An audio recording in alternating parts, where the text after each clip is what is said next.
Hey, what's up, you guys? This is your favorite KJ you love to hate, Toker. Yes, I'm back again.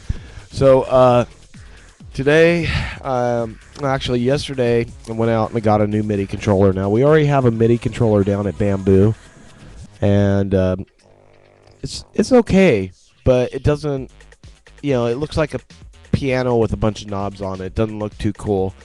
So, yesterday, I saw this at Best Buy, and my tips were good enough over the weekend. I decided, hey, I'm going to get it. This is the maudio Mix Lab Torx DJ system, and this is what the box looks like. And let me show you what the actual unit looks like. Okay, this is it here. So you see it's got 12 rotary knobs on it, right, on either side here. It's got 8 push buttons and 4 sliders, and maybe 5 if you count the crossfader at the bottom as another slider. So some of you computer DJs, I know some of you guys aren't into the whole digital audio workstation thing yet, and MIDI controllers and all that, but you should start thinking about it, because having a tactile surface like this to do your mixes on is like 10 times better than fumbling around with a keyboard and a mouse and going through different applications and stuff.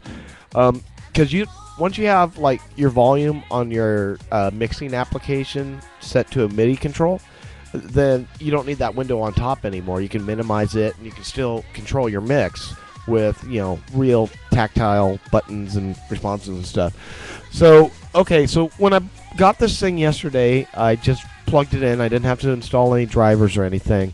Right now I'm going to show you how to use this with let's say Winamp, okay, like I do at Bamboo. So I just turn the auto pan back on. So if you got yourself an 1820, and I hope you do, what you're going to need to do here is you got to find your wave input. All right, there's my wave input there. So I'm going to go down here. Now you see this is a send, and this is an ASIO send. And that's sending it to 13 and 14 on the host. So what I'm going to do right now, this may not make sense to you guys at first, is I'm going to mute this. Alright, now we don't hear any music. Reason for that is what's happening here is even this patch mix kind of represents the main mixing console. So we're muting it on we're muting the signal going directly to the main mixing console, but we still have a signal that's going out through ASIO. So this is what we're going to do. We're going to bring up Reaper here. And on Reaper, I've already inserted a track here.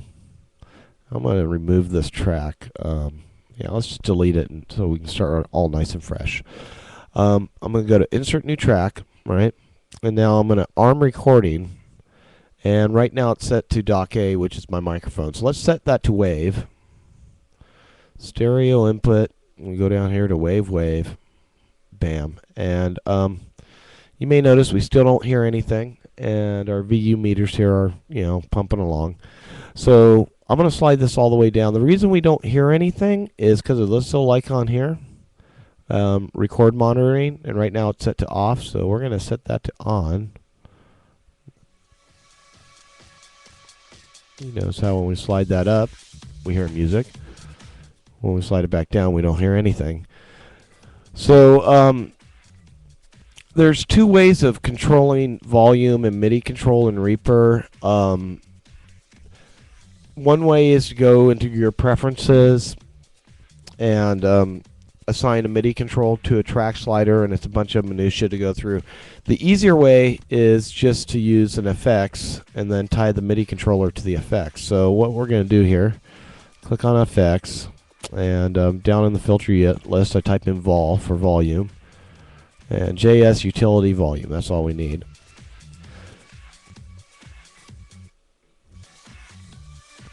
Let's keep that to 0 dB or -1. Kind of compress it a bit. Now, what I'm going to do here is I'm going to click on Learn. I'm going to go to Adjustment here. And that brings up this little window, MIDI learn. Yeah. So once you got this window up, let me show you how easy this is. Okay, I'm gonna turn off the auto pan for a second here. Auto pan off. Slide that back up here. Okay, so Reaper's ready to take my input and learn something new. So I'm gonna just all you gotta do is once it's asking to learn, you just slide the knob, and automatically Reaper will figure out what you're sliding there. You hit OK, and now check this out. So I got my little slider dider here, and I'm gonna go slide it up. Ooh, just louder. Slide it down. Ooh, that is hot. That's hot. Here, let me get my finger out of the way here.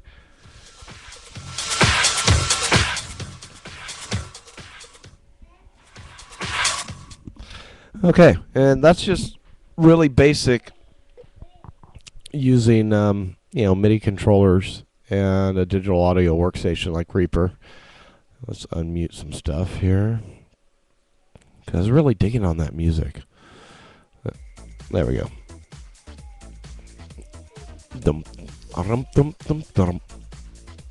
Okay, so that's about it. If you guys want to get one of these MIDI controllers, Best Buy has them. They're only $99. They're put out by maudio, and a lot of DJ mixing apps do support MIDI control. You're not just you don't just have to use it through Reaper. Like I believe Soft Jock Rick is Rocket. I think. And you can quote me on this, Rick. If I'm wrong, you can let us know. But I think he does support MIDI control. I know for a fact that Virtual Vinyl supports it and a few other applications. So, just the really good reason to get MIDI control, though, is it just really helps the presentation of your show. Makes you also helps you out, too, because, like I said, you don't have to go through a bunch of windows and typing and clicking shit to, get the desired effect. So, all right, hope you enjoyed this. By the way, I don't know if I introduced her earlier. That's Elise back there. She's having cake. Hi, Elise. Elise, do you like cake? Oh, God, she's a mess. I got to clean her up. All right, guys, peace. Hang loose.